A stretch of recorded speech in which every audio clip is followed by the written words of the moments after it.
අපි ඉංග්‍රීසි භාෂාවේ ක්‍රියාපද කිහිපයක් එහි තේරුම සහ උදාහරණ සමග බලමු. 161 end අවසන් කරනවා. I end the meeting early. මම රැස්වීම ඉක්මනින් අවසන් කරනවා. The movie ends happily. චිත්‍රපටය සතුටින් අවසන් වෙනවා.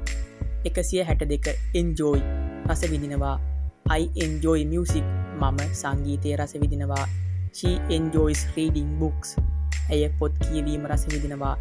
163 enter ඇතුල් වෙනවා. I enter the room quietly. මම නිශ්ශබ්දව කාමරයට ඇතුල් වෙනවා. He enters the building. ඔහු ගොඩනැගිල්ලට ඇතුල් වෙනවා. 164 escape පලා යනවා.